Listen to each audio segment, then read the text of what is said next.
before, but now I do. All right.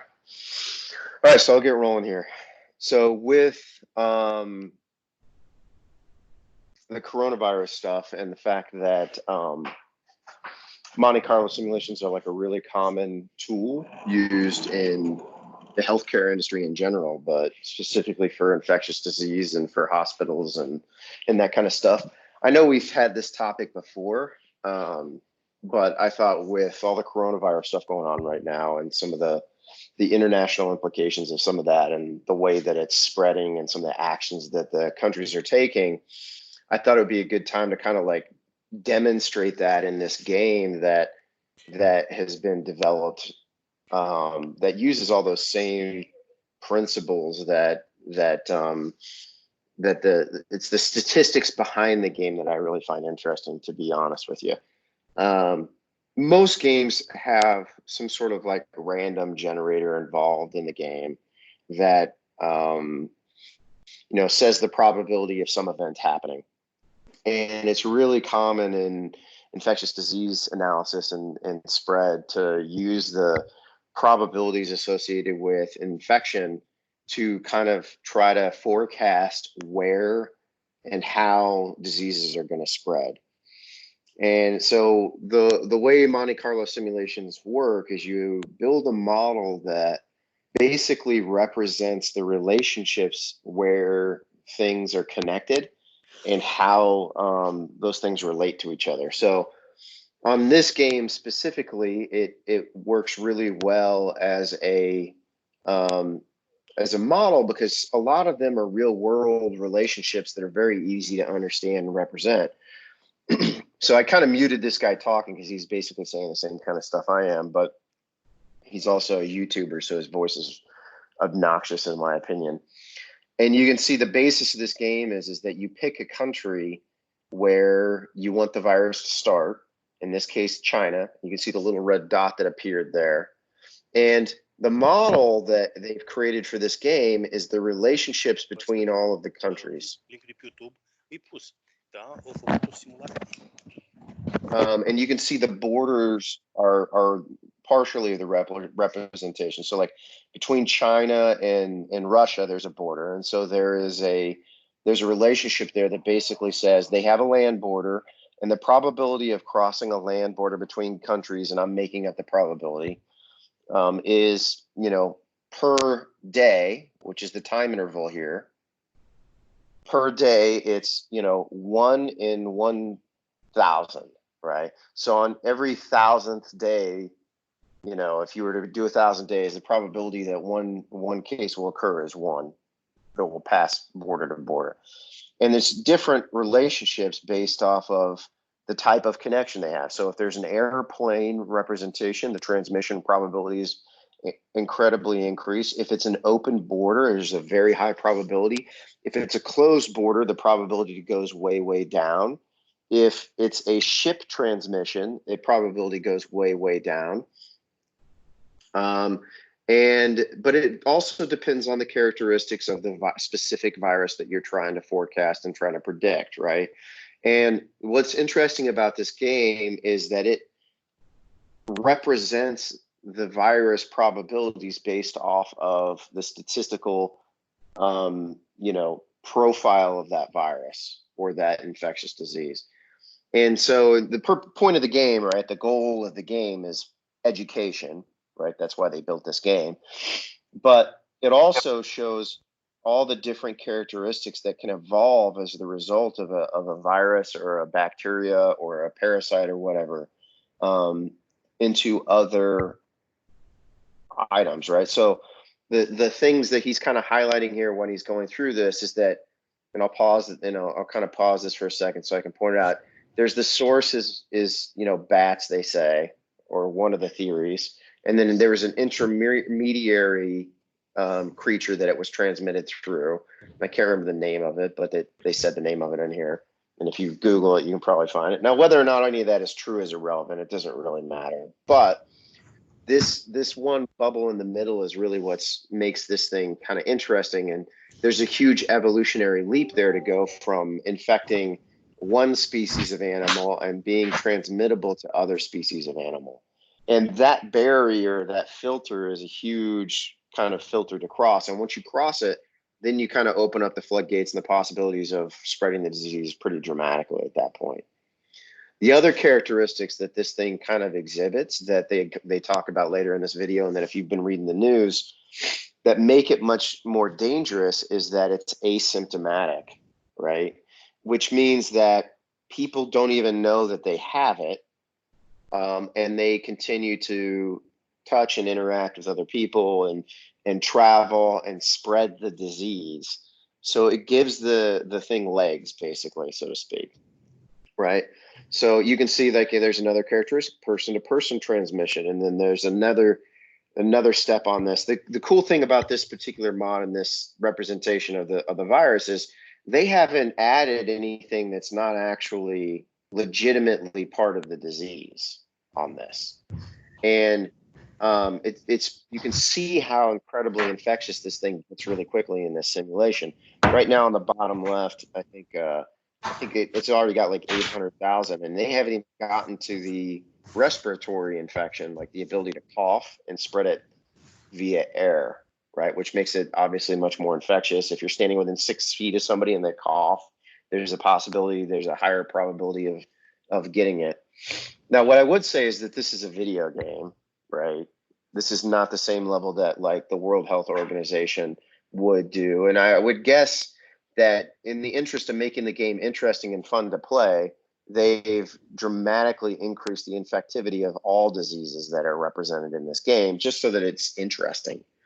So this thing probably looks way more dangerous in this game than it would ever be in real life, because also there's the reaction that governments have, and they have a tendency to react pretty swiftly when they do decide to take action, right? So the game represents the activity as completely disjointed in every country, like acting independently in this, and that's not how it works in real life. Only a handful of countries have kind of shut their borders down right now, and you can see that in this game, China shuts down their borders pretty quick. But in real life, China hasn't shut down their borders, but other countries have, right? I think Saudi Arabia shut down their borders. They're not allowing any travelers in or out of the country, I think, at this point. There's a handful of others if you want to Google it. But you can see how the thing spreads pretty quickly when things aren't coordinated and countries don't take any action whatsoever. So the other things that are really interesting on this is that when there's no lethality to an infectious disease in the game, and it's not represented in this particular simulation, but in the game, it's not really acted on by the countries or by the government agencies at all initially, right? And the other thing that's disjointed in this game that doesn't make a whole lot of sense is that if you notice, let's see if I can get it off here, but on the bottom right-hand corner of this game, it's got a race to the cure kind of monitor down here.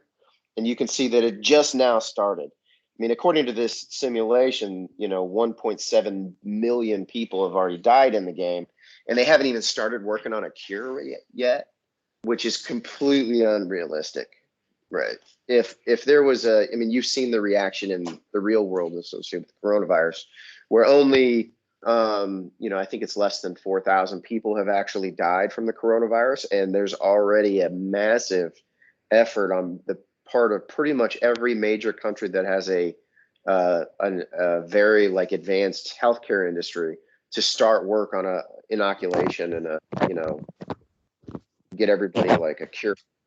So what I would say is that the difference between this projection engine and like what's used at World Health Organization and the CDC and government agencies like that is that, one, their statistical models are going to be much more representative of real life as far as like what is and is not the actual probabilities. So they've got the actuals rather than probably a multiplier. I would probably say that all of the dangerous ratios associated with this stuff in this game are probably multiplied by 100.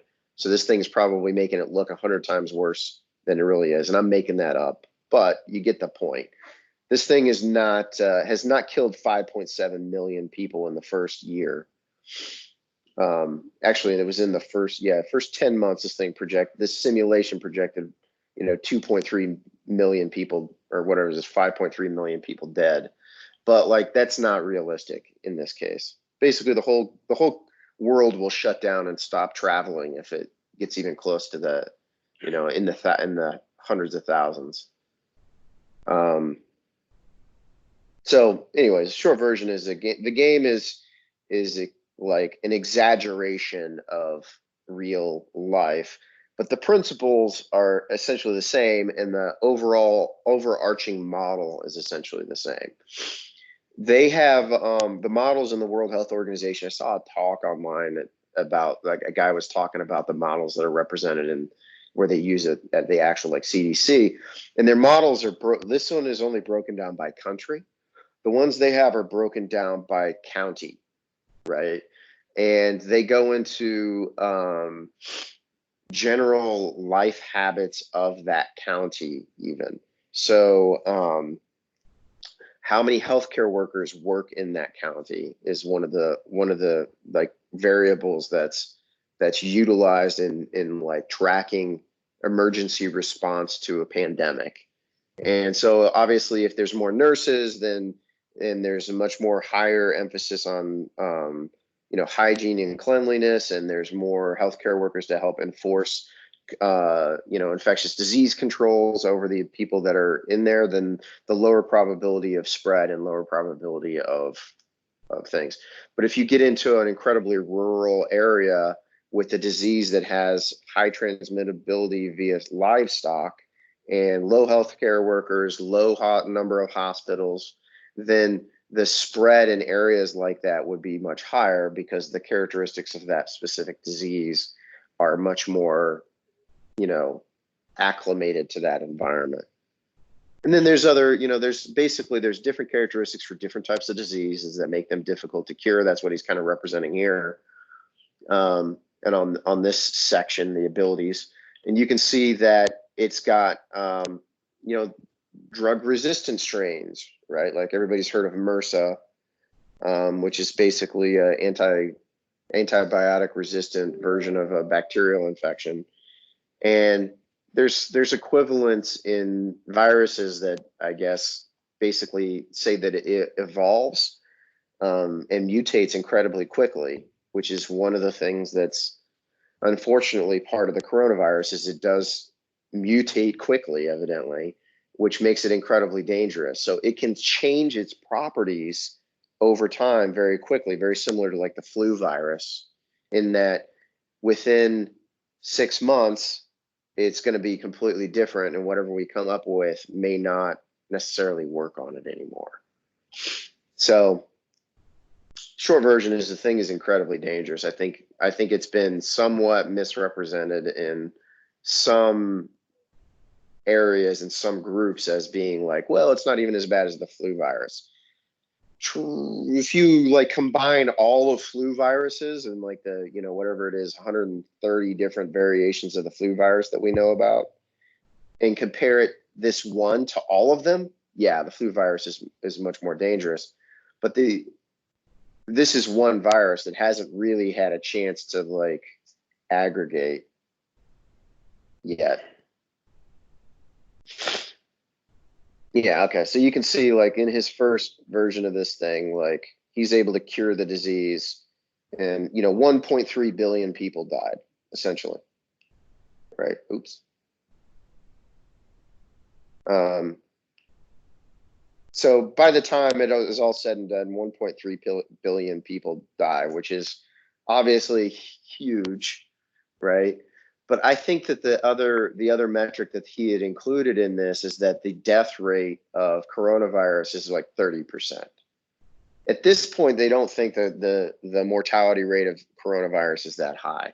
When they built this simulation, I think that they were basing it off of statistics coming out of Wuhan, which is that like that was really based off of the probabilities in that were based off of hospital reported cases. So it didn't take into consideration all the people at home that were just toughing it out. And it wasn't taken into consideration completely unreported deaths. So short version is the statistics coming out of China probably made it seem worse than it was to some extent, just because they weren't projecting into people's homes and unreported cases. So that's the danger of using hospital statistics, is because you only see the most severe cases at hospitals. You're not going to see the guy who has a mild cough and then gets on a plane. So yeah, 1.3 billion according to this simulation. But like I said, I think that's dramatic. So even if you dial it back though, right? Let's say you say this thing is exaggerated by 1,000 times, right? Which it's not, probably. It might be. But even if you dial it back by 1,000, this thing is, still projected to be like 1 million deaths from this thing. If we were to just completely leave it unchecked, let it run rampant through the population and infect everybody with little to no controls, it would probably kill 1 million people. So it's pretty scary stuff. And the precautions a lot of people are taking with health masks and work from home and all that stuff is not completely out of line. If there's anybody who's like an infectious disease specialist or a doctor who knows more about this stuff that would like to talk, please do, because I am by no means a healthcare professional. I just like simulations and games. Any questions or commentary? All right. So I'll talk a little bit more about the specific Monte Carlo simulations in general, how they actually work. I touched on it a little bit, but I'll start this thing back over here so you can kind of watch it run through again.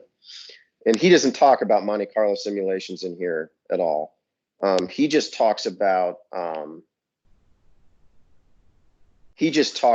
coronavirus and how the World Health Organization is generally like managing the situation.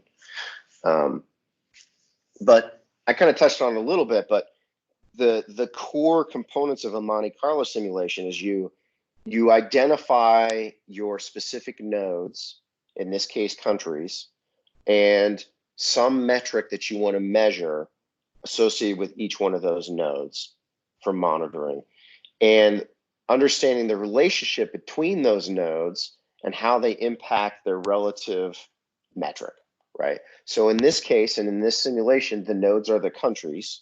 So each country is a node. And the metric that we're watching, and there's multiple metrics, but the primary metrics are infection rate, how many people of that population are infected, and then how many deaths have occurred in that area. And it's relatively simple. You can see the total population, 1.43 billion people is the population in China.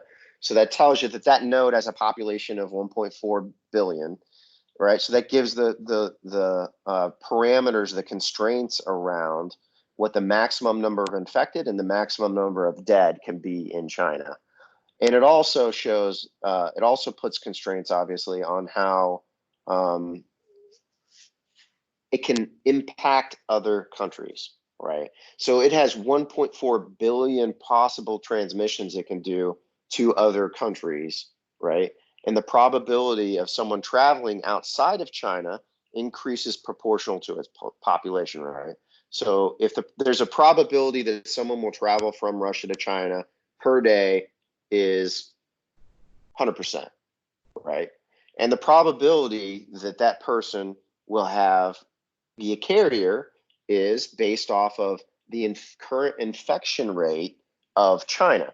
So right now, the current infection rate is 5 out of 1.4 billion people. So the probability that that person in China is going to be the one guy who goes from China to Russia is incredibly low. The higher the ratio of infected people in China, the more likely it is that that person who travels is going to be an infected person. Follow me? Right? So over time, as the infection ratios increase, it increases the probability that one of those people will travel from point A to point B, and with it, take the disease with them. And that's the core basis of a lot of Monte Carlo simulations, is that the statistics of one specific node influence the probabilities of a specific scenario occurring, which then impacts the other nodes, right?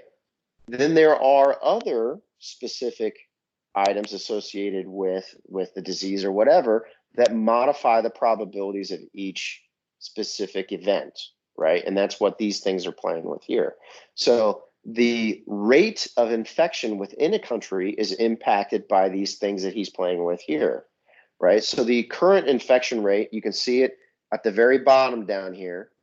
The infectivity affects how quickly the rate of people, how quickly that number of infected grows.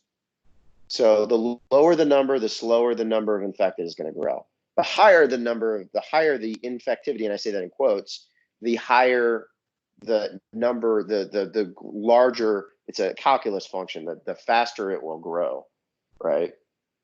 So the trick to making a absolutely deadly, dangerous disease in this game is, one, have a low severity so that doctors don't notice it. Oops, I clicked on it again. Have a low severity so that doctors don't notice. A low lethality so that doctors don't bother investigating it, or no lethality whatsoever, and a very high infectivity, which in the case of the coronavirus is exactly what's going on. This thing could have been, before it developed some of the more lethal functions, it could have been out there for a good 6 months, and we just don't know, right? So in the Monte Carlo simulation, you set these characteristics that increase a specific function within a node, and set the characteristics of the node, and then also you set the characteristics of how that node interacts with the other nodes, right? Another really good example of a Monte Carlo simulation is Minecraft. Most people don't really think of Minecraft as a Monte Carlo simulation, but it is, right? It takes the characteristics, each little block in Minecraft is a node, right? Every little square, and the squares around it set the properties and the characteristics of that specific square. That's how they were able to programmatically generate the entire, like, universe of a Minecraft and essentially fill up the entire memory, because they're basically able to take a seed and they plant the seed with a random number generator, and then they have a probability of, if a block is dirt, there's a 5% probability it's going to be another dirt block. There's a 3% probability it'll be a air block. It'll be, you follow me, right? The most interesting one, the easiest one to understand, is the water block, because everybody that's played Minecraft has watched the water block. As you place a water block, because you can move them around, immediately it impacts the blocks around it, and you can see the time interval elapse in the Minecraft game as it steps through that interval, and it spreads out and it creates other water blocks, and then it flows down, because there's clearly a relational algorithm associated with like top, bottom, left, right, So anyways, it's another Monte Carlo simulation, but it's a very specific type of Monte Carlo simulation called a cellular automata, which is a really, really cool thing to play around with if you ever want to. The short version is, you have nodes, they have proximity to each other, and they have relationships with each other, and then they impact each other's characteristics based on that proximity and based on these underlying statistical probabilities that are set by the model that you've developed, right? And they work really good in games. It's probably the single most important core concept for developing any sort of like real-time strategy game or any sort of like simulation. Every single one of them is based on these principles. Fighting games, not so much. Shooting games, not so much. There's not a whole lot of probability involved in there. But every simulator is a Monte Carlo simulator at some level. All right. Building one of these is incredibly easy too, conceptual. You can build one of these in Microsoft Excel. All you need to know is your nodes. You need to know the probabilities. You need to know the specific metrics you're trying to track and measure over time. And you need to set the probability of events. And then you basically have it. I mean, it's like a 4-dimensional data model. And you do it with 4 sheets, and then you have a 5th sheet that is your display that shows what's going on. And then you time step through it with your random number generator that says whether or not an event happened, and then you watch it as it unfolds, which is exactly what we're watching here. So these screens, this is the dashboard, what we're looking at right here with the world map. And then every time he flips over to change the characteristics of the virus or research or whatnot, then you're seeing him play around with the underlying, this is just another dashboard. Let's see if we can find this. This is him modifying the model. These screens, the overview, transmission, symptoms, and abilities. And you can guess what each one of these does, right? So if you were to evolve the snowflakes, it basically makes the thing survive and live better in cold nodes, like cold countries. So Finland, Greenland, Canada, Russia, it survives better there as it evolves protections against cold.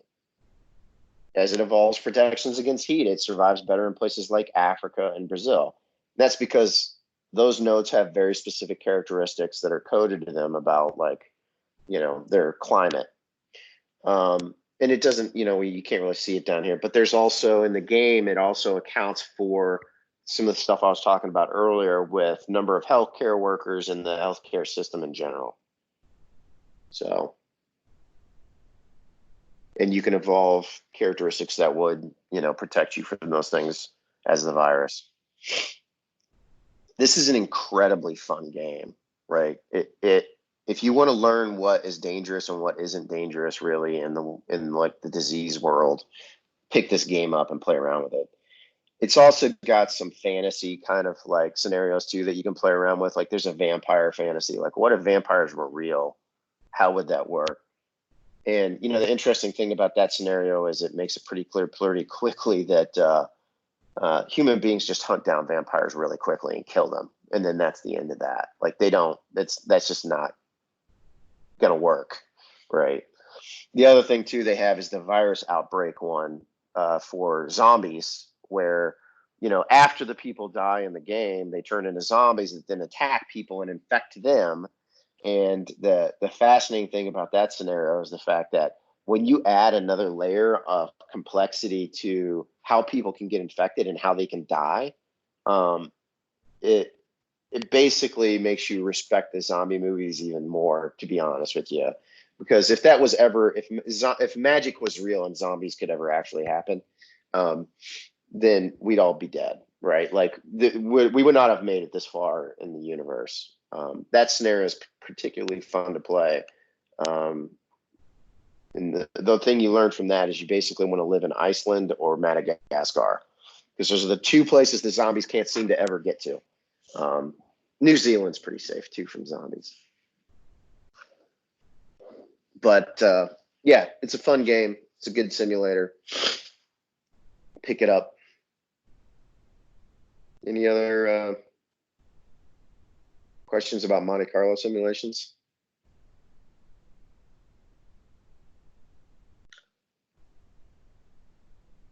This only works. So what's the limitation? That's a good thing to talk about real quick.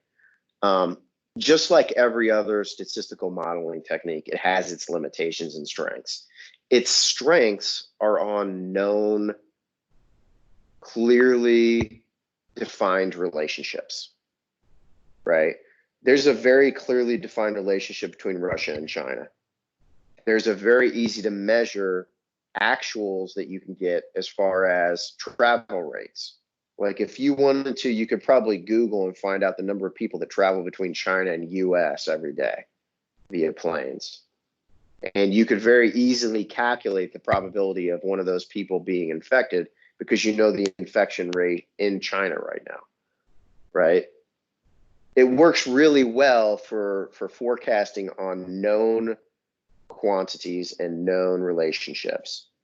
It does not work for incredibly complicated relationships where the relationships are fairly ill-defined, poorly defined relationships, right?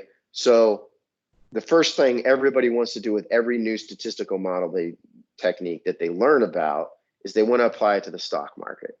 This does not work at all on stock trading.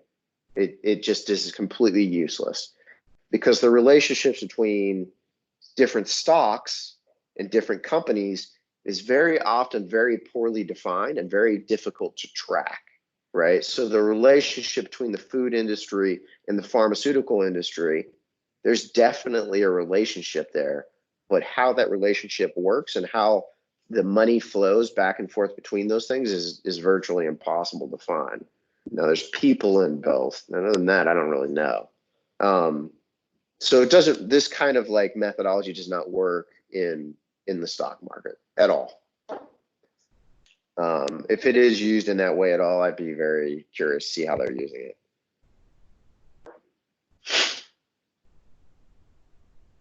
So very good for well-defined, understood relationships. Poorly understood relationships or complex ecosystems, not very well understood.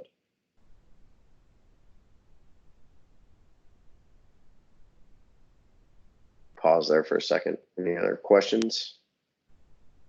The other example of this that I really found just fascinating, and there's a whole business model built off of this, is there's a company that basically goes into hospitals, does a physical representation of the rooms in the hospital, how many beds they have in each unit, the emergency room, etc., and then shows the probability that a patient will enter the hospital and with what specific infection or, you know, whatever they need treated, and shows the patient flow in a hospital of where the patients go from admittance.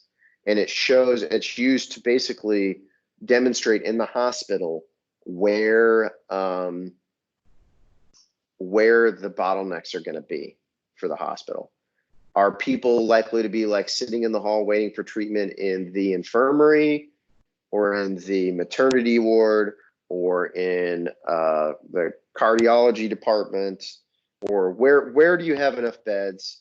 Where do you have the least amount of beds? And they're able to do that because they have very good metrics and very good measurements of the ratios of various different ailments that come into their hospital. They know how many pregnant women come in. They know how many people come in with broken legs. They know that on on the 4th of July, they're pretty much guaranteed to get at least 5 people with blown off fingers, right? And they're able to use those statistics because they have them year after year after year after year to basically forecast and predict the probability they will get any number of people. And what they do is they run the simulation 30, 40, 50 times to try to decide how they're going to build their hospital out. Do we need to build an additional emergency room onto the hospital so that we can accommodate the extra 20 people we get every year on Saturdays or not? And then they base their financial decisions for the company or for the hospital based off of those projections. And when you have good data and you have good, probability ratios, then you can do that kind of thing. So you see this a lot in business too, I guess is really what I'm getting at. Hospitals are just a perfect example because their data is so good. When you're dealing with a company like, Signet Health, it's incredibly difficult to use this because we don't have visibility into all the pharma companies and how likely they are to start researching any given drug. We don't have the visibility into their pipeline that we would need in order to build this for someplace like Signet. We do some of it, right? We have our historical data, how much work comes to us, but that doesn't necessarily help us when when, you know, all of a sudden, you know, Roche or J&J or somebody decides to fire up a brand new cardiology research department, and then they throw a whole bunch of stuff at us, right? There's not an easy way to predict that. So, all right, well, hopefully this has been useful and informative.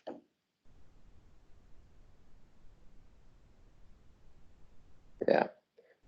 This is just the replay. You can see the bottom right, the days just flipping up really quick there. Dead. 114 million.